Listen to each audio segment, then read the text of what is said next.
శ్రీ గురుభ్యో నమ.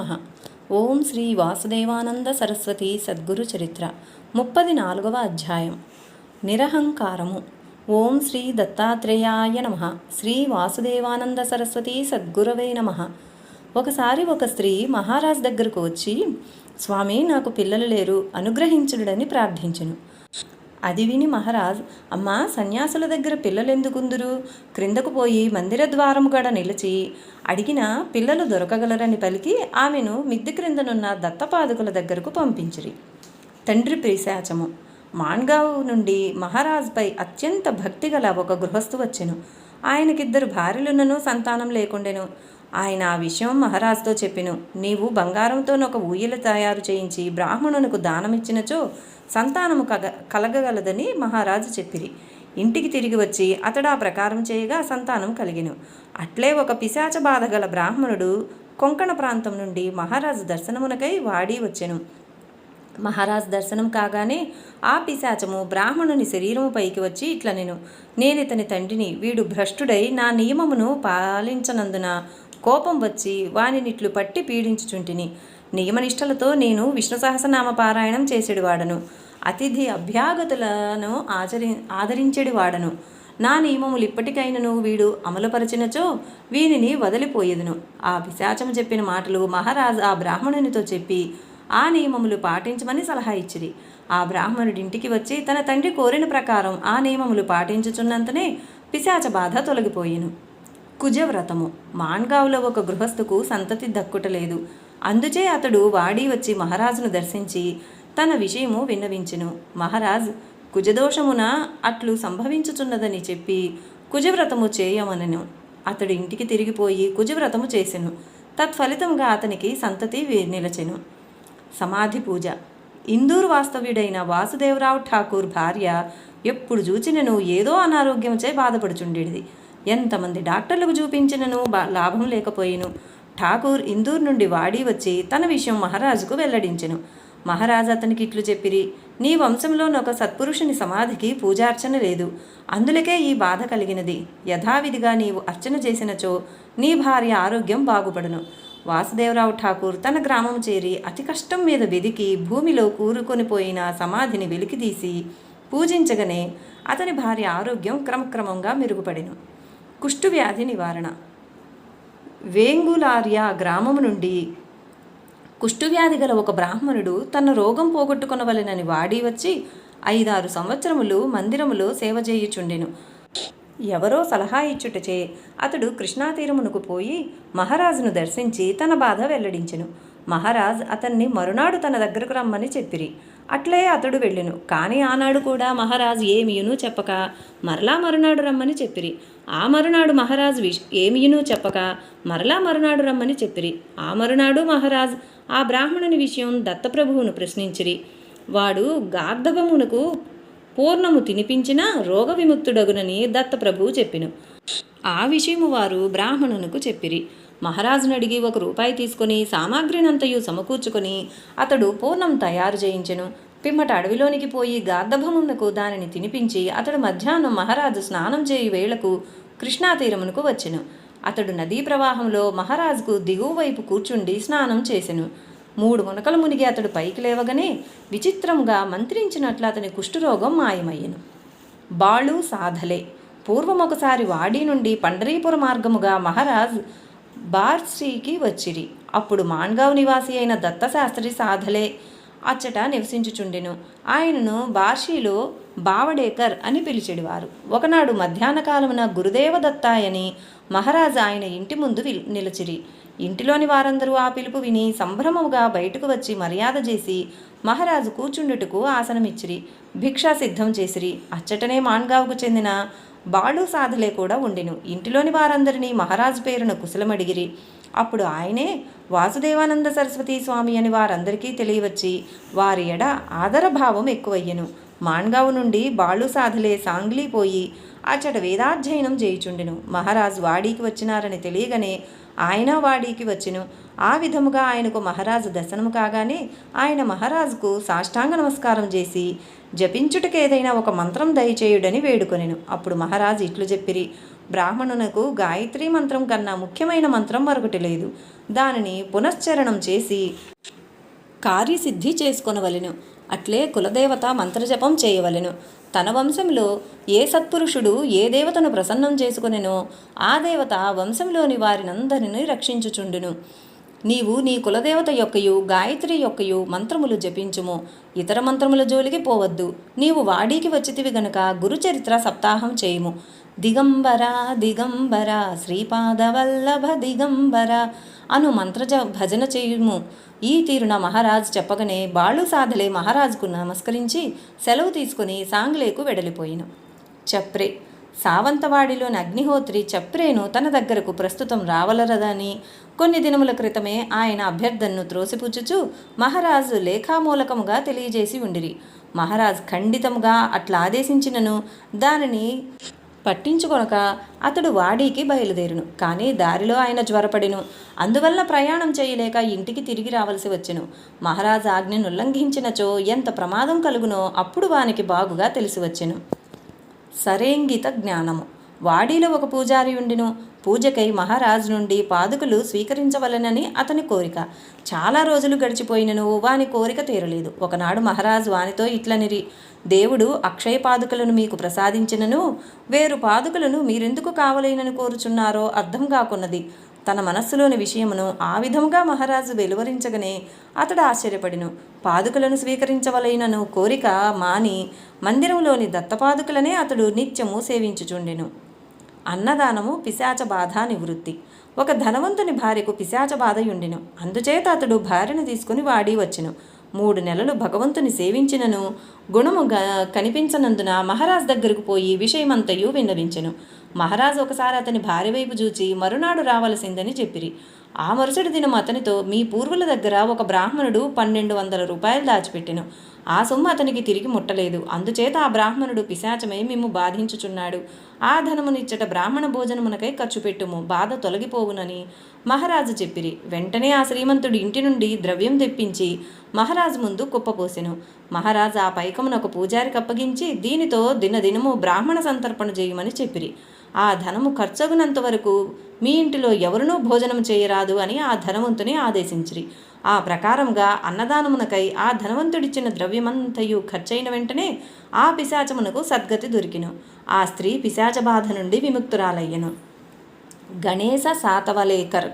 సామంతవాడి సంస్థానంలోని కోల్గావ్ నివాసి అయిన గణేశ సాతవలేకర్ ఆ సమయంలో వాడికి వచ్చి మహారాజు సన్నిధిలో కొన్ని దినములుండెను. మహారాజు ఉపనిషత్తులు పాఠం చెప్పుచున్నప్పుడు వారి పాదములపై తన శిరస్సు మోపవలైనని ఆయన వాంఛించుచుండెను. కానీ మహారాజు ఎవరినీ తమను స్పృశించనీయకపోవటచే అతని కోరిక ఎన్ని దినములకు తీరకుండెను. ఒకరోజు ఎట్లో సాహసము చేసి తన కోరికను మహారాజుకు తెలిపెను. మహారాజు దయతో అంగీకరించిరి. అతడు మనసారా మహారాజు పాదపద్మములకు నమస్కరించి తన చిరకాల వాంఛ తీర్చుకొనెను. ఆ సమయమున అతడు ద్విసాహస్రి గురుచరిత్రకు ఒక చిన్న నకలు ప్రతి తయారు చేసి గురుదక్షిణగా మహారాజుకు సమర్పించెను. మహారాజుకు ఎన్నో వ్యాపకములున్నను ఎట్లో వీలు కల్పించుకుని సాతవలేకరకు ఆ గురుచరిత్ర బోధించుచుండిరి. ఆ తీరున ఆ కోరిక కూడా అతనికి సఫలమయ్యెను. తేలు, పాము, దిష్టి, సులభ ప్రసూతి ఇత్యాదుల కొరకు కొన్ని మంత్రములను కూడా అతనికి వ్రాసి ఇచ్చిరి. అతడొక పర్యాయము కృష్ణమడుగులో కాలు జారి పడిను. అది చూచి కొందరు అతన్ని పైకి తీసి కాపాడిరి. తానట్లు బ్రతికి బయటపడుట మహారాజు కృపయేనని అతడు భావించెను.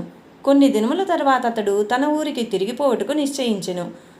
అందులకై మహారాజు దగ్గరకు పోయిను. మహారాజు అతనిని చూచి, రేపెందుకు నీవు పోకూడదని ప్రశ్నించిరి. నేను ప్రయాణమునకు అంతయో సిద్ధం చేసుకుంటుని, టాంగావానికి అడ్వాన్స్ కూడా ఇచ్చి తిని బయలుదేరక తప్పదని అతడు జవాబిచ్చెను. అంత మహారాజు తల ఊపి అటులైన మంచిదనిరి. అతడు మహారాజుకు నమస్కరించి వెలుపలకు వచ్చి చూడగా తాను మాట్లాడుకున్న టాంగా కనిపించదయ్యెను. ఆ విధముగా ఆ రోజు అతని ప్రయాణం ఆగిపోయిను. అప్పుడు మహారాజు తమ దగ్గరికి తిరిగి వచ్చిన అతన్ని చూచి ఎగతాళిగా, ఓహో సాతవలేకరా, మీరు నిన్ననే ప్రయాణమైపోయి ఉంటిరి కదా, మరలా వచ్చిత్రేమి అనిరి. అతడు జరిగినదంతయూ చెప్పి మహారాజు అనుమతి గ్రహించి ప్రయాణమైపోయిను. దేవుని అసమ్మతి. ఒకసారి సాతవలేకర్ మనకు పునర్జన్మ అనున్నది ఉన్నదా అని మహారాజును ప్రశ్నించెను. ఉన్నది, ఇదే అరుణోదయమైతే అని మహారాజు జవాబిచ్చిరి. ఒకసారి ఒక సందర్భమున తమకు జరిగిన అనుభవమును మహారాజు అతనితో చెప్పిరి. అది ఈ విధంగా ఉండెను. మహారాజ్ భుషావర్లో ఉన్నప్పుడు వారి దర్శనార్థమై అనేకులు వచ్చుచుండిరి. మహారాజ్ సన్నిధిలో వారికి సద్వాసన కలిగి వారు శాస్త్రవిహిత కర్మలు చేయుట మొదలుపెట్టిరి. ఒకసారి వారందరూ మహారాజుని ఇట్లు వేడుకొనిరి, మీ సన్నిధిలో ఉన్నప్పుడు మా బుద్ధులు స్థిరపడుచు మనసు సమాధానపడుచూ ఉన్నది. కానీ ఇంటికి పోయినంతనే యథాప్రకారంగా చెంచలమగుచున్నది. ఇట్లెందుకు జరుగుచున్నదో మా స్నేహితులకు కూడా వచ్చినట్లు మేము సమాధానం చెప్పలేకపోవచ్చున్నాము. మా అసక్తతను చూచి వారు నవ్వుకొనుచున్నారు. మా మనసులు స్థిరముగా నుండినట్లు ఇతరులకు నచ్చడి విధముగా మాకు సమాధానములు చెప్పు శక్తి కలుగునట్లు ఉపాయము సూచించుచు మీరొక వ్రతం మాకు వ్రాసియుండు. వారి అభ్యర్థనను విని మహారాజ్ ఆ ప్రకారముగానే వ్రాసి ఇచ్చుటకు పూనుకొనిరి. కానీ కలము చేతపట్టగానే మహారాజుకు జ్వరం వచ్చి వ్రాయలేక కాగితం క్రింద పెట్టిరి. అట్లు 2 సార్లు వ్రాయుటకు ప్రయత్నించినను పూర్వం వలె విఘ్నం వాటిల్లి వ్రాయుట ఆగిపోయిను. 3వసారి వ్రాయబోగా మరలా జ్వరం వచ్చెను, అది తగ్గలేదు. అప్పుడు భగవద్వాణి ఇట్లు వినిపించెను, నిన్ను ఈ జ్వరస్థితిలో నుంచిన గాని కలము క్రింద పెట్టవు. దేవుని మాటలు విని తాను వ్రాయుట దేవునికి ఇష్టం లేదని తలచి ఆ ప్రయత్నము మహారాజ్ మానుకునిరి. వ్రాయుటకై ప్రారంభించిన కాగితము చించి పారవేచిరి. అంతటితో వారిని ఆ జ్వరం విడిచెను. సీతాబాయి. వాడీలో దీక్షిత స్వామికి ఒక అన్నగారుండెను. ఆయన పేరు దత్తు దీక్షిత్. ఆయన తన కూతురు సీతాబాయిని భిల్లవాడికి ఇచ్చెను. ఆమె నల్లగా ఉండేది. నల్లని భార్య తనకక్కర్లేదని ఆమె భర్త ఆమెకు కొంత భరణమిచ్చి విడాకులు తీసుకొనెను. భరణముగా తనకు వచ్చిన పొలమును కష్టపడి సాగు చేసుకుని పండిన దానితో ఆమె రోజులు వెళ్ళబుచ్చుకొనుచుండెను. పూర్వం మహారాజ్ వాడీకి వచ్చినప్పుడు ఆమె మహారాజ్ దగ్గరకు వెడలియుండెను.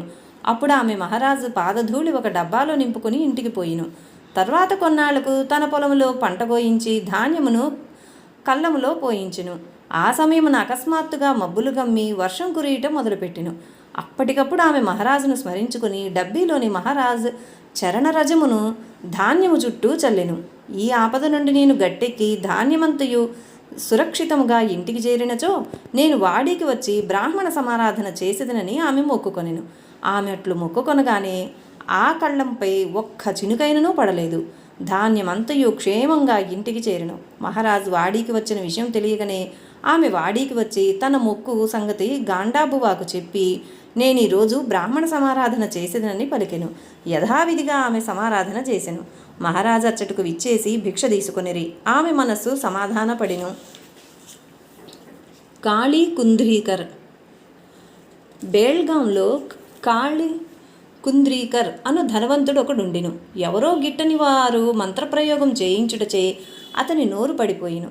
మాట్లాడు శక్తితో పాటు స్మృతి కూడా అతడు కోల్పోయిను. మహారాజ్ వాడికి వచ్చినను వార్త విని అతని తల్లి అతన్ని తీసుకుని మహారాజు యొద్దకు వచ్చెను. అతన్ని చూడగానే మహారాజ్ ఎవరో మంత్రప్రయోగం చేయుటచే ఇతనికి గతి పట్టింది. అతడి స్థితిలో ఉండుటయే మంచిది. అంత్యకాలమున ఇతనికి పూర్వస్మృతి రాగలదని చెప్పిరి. అట్లు మహారాజు చెప్పగా ఇక చేయునది లేక తల్లి అతన్ని తీసుకుని ఇంటికి తిరిగిపోయిను. మహారాజు చెప్పినట్లు అంత్యకాలంలో అతనికి స్మృతి వచ్చెను.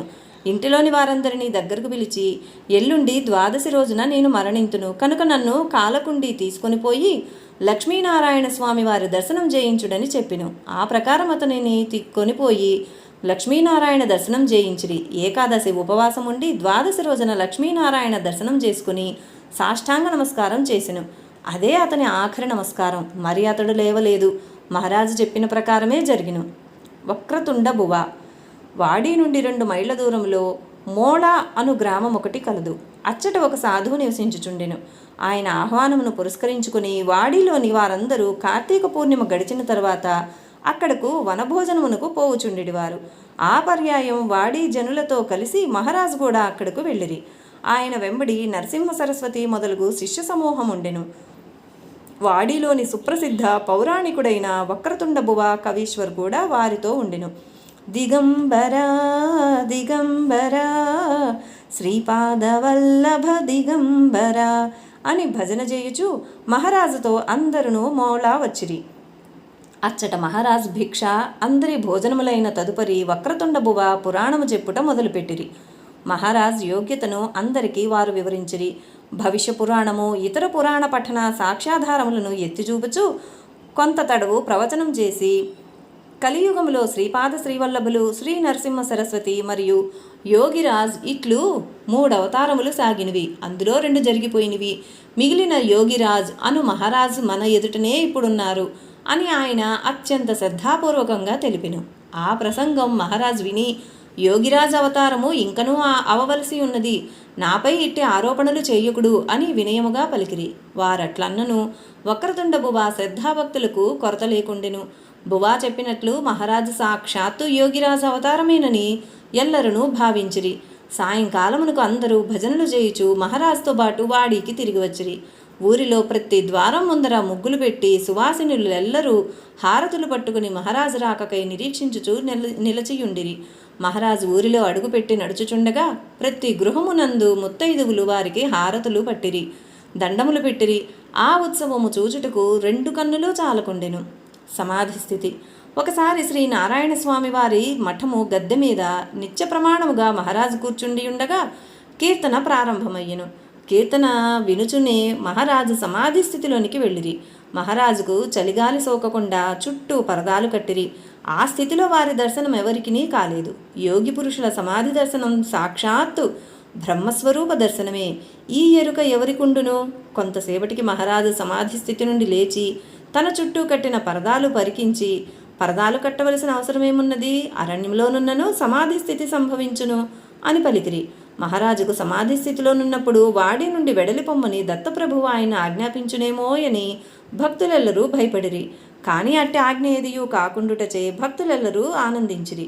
మహారాజు సమాధి స్థితి దాదాపు 1 గంట సేపు ఉండెను. తదుపరి వారు మామూలు స్థితికి వచ్చిరి. అవధూత చింతన శ్రీ గురుదేవ దత్త. ఓం శాంతి శాంతి శాంతి. 34వ అధ్యాయం సంపూర్ణం.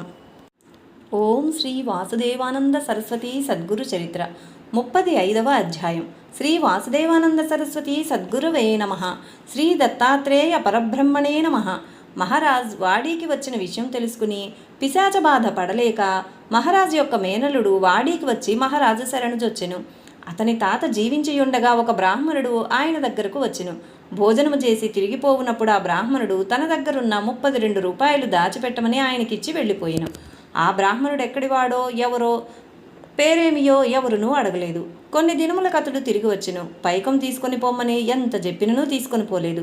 ఆ బ్రాహ్మణుడు వెళ్ళినవాడు మరలా తిరిగి రాలేదు. ఆ ద్రవ్యం అట్లే ఉండెను. మహారాజు మేనల్లుని తాత చనిపోయెను. మేనల్లుని తండ్రిని ఆ బ్రాహ్మణుడు మరణించి పిశాచమై పట్టుకొని బాధ పెట్టుట ప్రారంభించెను. పిశాచ బాధ నివారణార్థం అతడు 2 సార్లు నారాయణ బలి చేసెను. కానీ లాభం లేకపోయిను. ఆ విషయమంతయు అతడు మహారాజుకు చెప్పెను. అతడు చెప్పినదంతయు విని వారు పిశాచమును పిలిచిరి. ఈయన చెప్పిందంతయు నిజమే, ఇంతవరకు నాకు సద్గతి దొరకలేదు. మీరు మరలా మీ సమక్షమున నారాయణ బలి చేయించవలెనని ఆ పిశాచం మహారాజును వేడుకొనెను. అంత మహారాజ్, వింటిది కదా, ఆ ప్రకారంగా చేయుము. నీ దగ్గర పైకం లేనిచో సీతారాంబువ భరించగలడని చెప్పిరి. మహారాజు సమక్షంలో నారాయణ బలి జరిగిను. పిశాచమునకు సద్గతి లభించెను. అంతటితో మహారాజు మేనల్లుని తండ్రి యొక్క పిశాచ బాధ విరుగుడయ్యెను. బ్రహ్మరాక్షసి పీడ. ఒక స్త్రీని బ్రహ్మరాక్షసి ఒకటి పీడించుచుండెను. ఒక్కొక్కప్పుడు సుడిగాలి రూపంలో వచ్చి ఆమెను ఆకాశంలోనికి ఎత్తుకుని పోయి దూరంగా పడవేయుచుండెను. ఆ సమయంలో ఆమె స్పృహలో ఉండేది కాదు. కొంత సమయమైన తరువాత ఎవడలు తెలిసినంతనే దారి పట్టుకుని ఇంటికి తిరిగి వచ్చుచుండెను. ఆ బాధపడలేక ఆమె తన తల్లిని వెంటబెట్టుకుని వాడీకి వచ్చెను. వాడిలో కూడా ఒకసారి ఆ బ్రహ్మరాక్షసి మిట్ట మధ్యాహ్న సమయమున అందరూ చూచుచుండగా ఆమెను పైకెత్తుకొని పోయి దూరంగా పడవేచెను. అప్పుడు ఆమె తల్లి భయపడి మహారాజు దగ్గరకు వచ్చి విషయమంతయు చెప్పెను. మహారాజు ఆమెను చూచి, నీ బిడ్డ ఇప్పుడు పశ్చిమ దిశలో సురక్షితంగా ఉన్నది, సాయంకాలమునకు ఇంటికి తిరిగి వచ్చును, ఏమీ భయపడనవసరం లేదని ఊరడించెను. మహారాజు చెప్పిన ప్రకారంగా ఆమె సాయంకాలమునకు తిరిగి వచ్చెను. ఆమె తండ్రి ప్రార్థన మేరకు మహారాజు ఒక యంత్రం వేసి ఇచ్చి ఆమె మెడలో కట్టుడని చెప్పిరి. వారట్లు చేయగా బ్రహ్మరాక్షసి బాధ తొలగిపోయిను. మహారాజుకు కృతజ్ఞతలు వెల్లడించి వారు సంతోషంగా ఇంటికి తిరిగిపోయిరి. సఖారాం హరి. సఖారాం హరి అను పేరు గల ఒక పూజారి ఎవరో చెప్పిన ప్రకారం యోగాభ్యాసం చేయుచుండెను. అందులో ఏదో పొరపాటు దొరలినందున అతని మతి భ్రమించెను. అతన్ని మహారాజ్ దగ్గరకు తీసుకుని వచ్చిరి. మహారాజ్ అతన్ని బాగు చేయుటకై కొన్ని ఔషధములు మంత్రజపము చెప్పిరి. కానీ అతనికి మహారాజు మాటలపై విశ్వాసం లేక నిర్లక్ష్యం చేసెను. అందువలన జీవితాంతం అతనికి ఉన్మాద అవస్థ తప్పలేదు. యోగభ్రష్టుడు. ఒక గృహస్థు తన కొడుకునకు పిచ్చి ఎత్తిందని భావించి అతనిని తీసుకొని మహారాజు దర్శనమునకై వాడి వచ్చెను. మహారాజును దర్శించి తన కుమారుని విషయం ఇట్లు చెప్పెను. స్వామి, 5-6 సంవత్సరములు వచ్చే వరకు వీడు బాగుగానే ఉన్నాడు. ఆ తర్వాత అకస్మాత్తుగా ఈ స్థితి వచ్చింది. మీరు దయచూపి వీని పిచ్చి పోగొట్టుడు. ఆ మాటలు విని మహారాజు ఆ పిల్లవాని వైపు చూచిరి. ఆ పిల్లవాడు కూడా మహారాజు వైపు కన్నార్పక తదేక దృష్టితో చూచుచుండెను. సుమారు 10-15 నిమిషాల పాటు వారట్లే ఒకరినొకరు. తర్వాత మహారాజు పిల్లవాని తండ్రితో ఇట్లు చెప్పిరి. ఈ పిల్లవానికి వెర్రి బాగుపడినట్లు కనిపించుటలేదు. దీనివల్ల అపాయమేమీనూ లేదు. ముందు ముందు ఇది శుభములు చేకూర్చగలదు. ఇక చేయున్నది లేక ఆ గృహస్థు తన ఇంటికి తిరిగిపోయిను. తర్వాత మహారాజు అచ్చట ఉన్నవారిని చూచి, పూర్వజన్మలో ఈ పిల్లవాడు యోగభ్రష్టుడు, అందువల్ల ఇతడిప్పుడు లోకముతో సంబంధం పెట్టుకున్నట్టుకు ఇష్టం లేక పిచ్చివానిగా అట్లు నటించుచున్నాడు. దక్షిణ భారతదేశంలో ఒకప్పుడు పేరుగాంచిన ఆ సిద్ధపురుషుడు మరలా జన్మ ఎత్తి ఇన్నాళ్లకిప్పుడు నా కంటికి అగుపించెను. మహారాజు మాట విని అందరూ ఆశ్చర్యపడిరి. 2 ప్రొఫెసర్లు. ఒకనాడు కొల్హాపురం నుండి ప్రొఫెసర్ విజాపూర్కర్, పూనా నుండి ప్రొఫెసర్ భాను అను సుప్రసిద్ధ తాత్వికాచార్యులు ఇరువురు మహారాజు దర్శనమునకై వచ్చిరి. కొంత తడవు వారు మహారాజుతో ఆధ్యాత్మిక చర్చ చేసిరి. ఆ స్వల్పకాలంలోనే వారికి మహారాజు యొక్క సర్వతోముఖ పాండిత్యము, సంపూర్ణ జ్ఞానము అవగతమై సంతోషాశ్చర్యములు కలిగిను. ఆనాటి సాయంకాలం నారాయణ స్వామి గద్దె మీద మహారాజు కూర్చుండి శంకరాచార్య మత వైశిష్ట్యం గూర్చి కొంత ప్రవచనం చేయుమని ప్రొఫెసర్ భానును కోరిరి. ఆయన మహారాజు చెప్పినట్లు కొంత తడవు ఉపన్యసించి మహారాజు ఆశీస్సులను అందుకొనెను. ఒక సన్యాసి మహారాజును చూడవలెనని కాశీ నుండి వచ్చెను. అతడు వాడిలో 15 రోజులుండెను. ఒకరోజు ఆయన మహారాజు దగ్గరకు వచ్చి, రామేశ్వరం పోవలేననుకొంచున్నాను, ఆజ్ఞ దయచేయుడని ప్రార్థించెను. అప్పుడు మహారాజ్, ఏ వేళలో ఎక్కడికి పోవలేనని దేవుడు ఆజ్ఞాపించునో ఆ వేళలోనే అచ్చటకు పోవలెనని చెప్పిరి. ఆ మాట విని ఆ సన్యాసి తన ప్రయాణం మానుకొనెను. కొన్నాళ్లకు ఉత్తర దిశగా పొమ్మని ఆజ్ఞ అయినందున అతడు రామేశ్వర ప్రయాణమునకు స్వస్తి చెప్పి కాశీకి తిరిగి వెడలిపోయెను. బాలాసాహెబ్ పట్వర్ధన్. కురుంద్వాడి సంస్థానాధిపతి అయిన బాలాసాహెబ్ పట్వర్ధన్కు దినమునకొక గడియ అయినను మహారాజు ముందు కూర్చుండి సత్సంగ లాభమును పొందకుండినచో ఏమియూ తోచెడిది కాదు. అందుచేత ఆయన నిత్యము మహారాజు దర్శనమునకు వచ్చుచుండెను. ఒకసారి ఆయనకు రక్తవాంతులు మొదలయ్యను. ఎన్ని ఉపచారములు చేసినను అవి ఆగలేదు. అప్పుడు ఆయన ఒక దూతను మహారాజు వద్దకు పంపెను. వాడికి 1 మైలు దూరమున కురుద్వాడి ఉన్నది. పంచగంగా సంగమం దాటగానే కురుంద్వాడి సరిహద్దు తగులును. మహారాజ్ ఆ రాజదూతకు కొన్ని మాత్రలిచ్చి శ్రీమంతుడు గోదానం చేయవలెనని చెప్పిరి. ఆ ప్రకారం బాలాసాహెబ్ పట్వర్ధన్ మహారాజు ఇచ్చిన ఔషధం సేవించి వారు చెప్పినట్లు గోదానం చేసెను. ఉపద్రవము తప్పిపోయెను. వైజనాథ వృత్తాంతం. సన్యాసం తీసుకొనిన తరువాత మహారాజ్ మొత్తం 3 సార్లు వాడికి వచ్చిరి. మొదటి పర్యాయం వారు వాడికి వచ్చినప్పుడు ఒక మహావిచిత్రం జరిగిన. వాడిలో వైజనాథను బ్రాహ్మణుడు ఒకడుండిను. ప్రతి దినము ప్రొద్దుననే ఒక చెంబు చేతపట్టుకుని యాయవారమునకై ఊరంతయు తిరిగేడివాడు.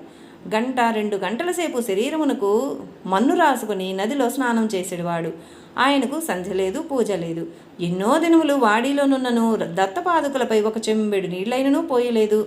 ఎందరెన్ని విధములు చెప్పినను నేనేమి చేయుదును, నన్ను ఒక పిశాచం పట్టుకున్నది, అది నన్నేమియూ చేయనీయదు అని చెప్పేవాడు. అందరికీ అతడు చెప్పుచున్నది నిజమేననిపించెను. అందువలన అతని జోలి ఎవరినూ పట్టించుకునేవారు కాదు.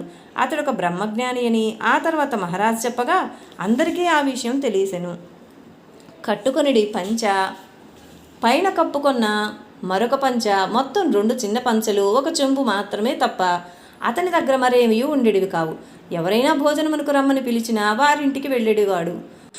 1-2 పైసల కన్నా ఎక్కువ దక్షిణ తీసుకునేవారు కాదు. తనకు వచ్చిన దక్షిణ పైసలను తీసుకొని పోయి దాచిపెట్టమని నందగావ్కర్ మాస్టర్ చేతికి ఇచ్చేవాడు. తన బట్టలు చిరిగినచో ఆ ధనం నుండి కొత్త బట్టలు కొనిడివాడు. స్వయంగా ఎప్పటికప్పుడు జమా ఖర్చులు చూచుకొనుచుండేవాడు.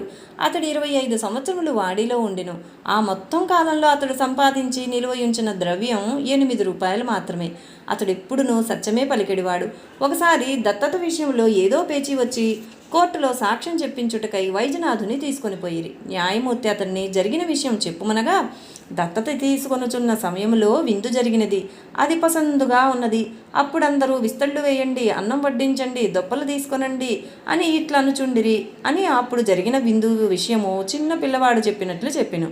వైద్యనాథుని దగ్గర 8 రూపాయలు జమయ్యి ఉండెను కదా. అది తెలుసుకొని గాండాబువ అతనితో ఇట్లనెను, నీవిన్నాళ్ళు వాడిలో ఉండియు ఒక్కసారైనను దేవుని పూజ చేయలేదు.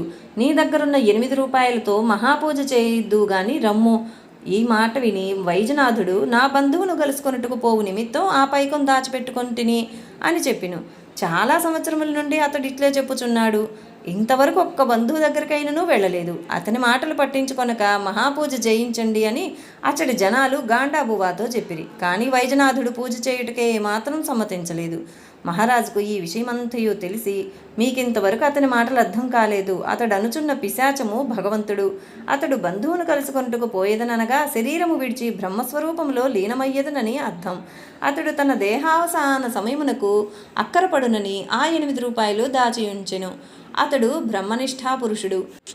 వాని సత్యమైన యోగ్యత మీకు తెలియరాదు అనిరి. ఆ ప్రకారం మహారాజు చెప్పగా విని అందరూ ఆశ్చర్యపడి మిన్నకుండిరి.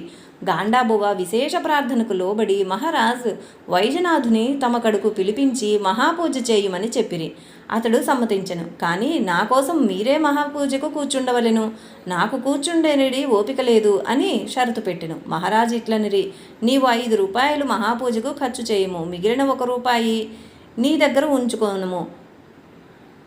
ఇప్పుడు నీవు ఆ పిశాచమునకు నీ పూజా విషయం చెప్పినచో నీ పూజా సమయమునకు నిన్నది వదిలిపెట్టును.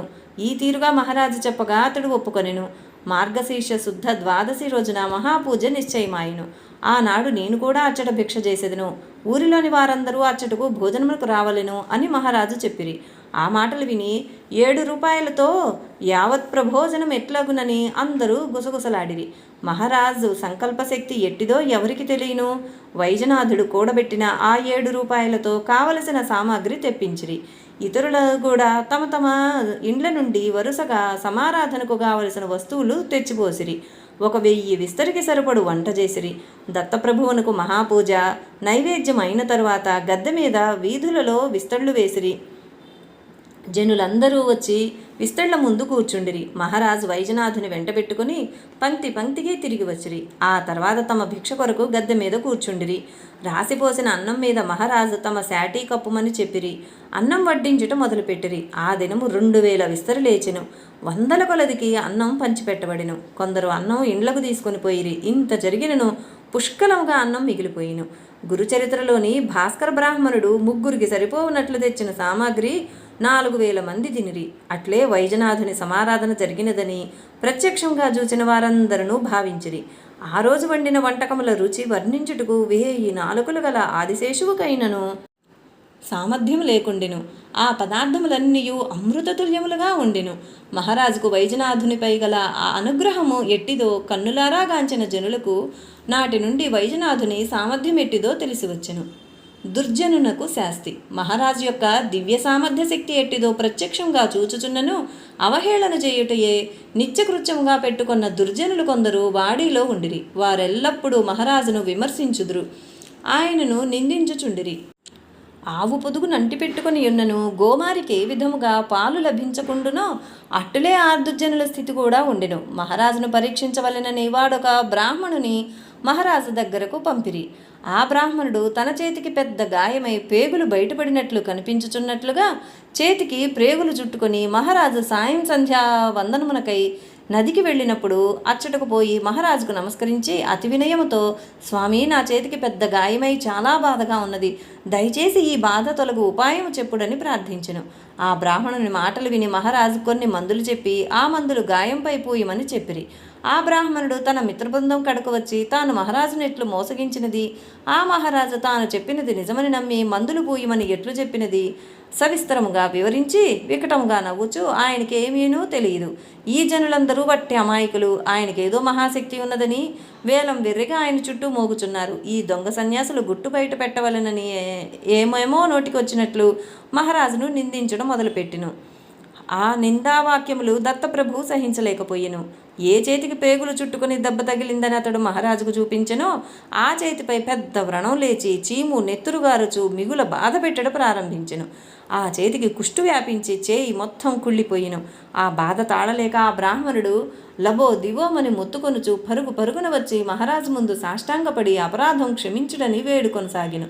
అప్పుడు మహారాజు, నాకేమీనూ తెలియదు, నీవు దత్తప్రభువు దగ్గరకు పొమ్ము, ఆయన ఏం చేయవల్లో అది చేయును అని చెప్పిరి. అతడు చేయునది లేక తిరిగిపోయిను. కొన్నాళ్ళకు ఆ రోగం ముదిరి శరీరమంతయు కుళ్ళి పురుగులు పడి ఆ బాధతో అతడు మరణించెను. సాధువులను అవహేళన చేసిన దోషం ఎవరైనను అనుభవించక తప్పదు. అవధూత చింతన శ్రీ గురుదేవ దత్త. ఓం శాంతి శాంతి శాంతి. 35వ అధ్యాయం సంపూర్ణం.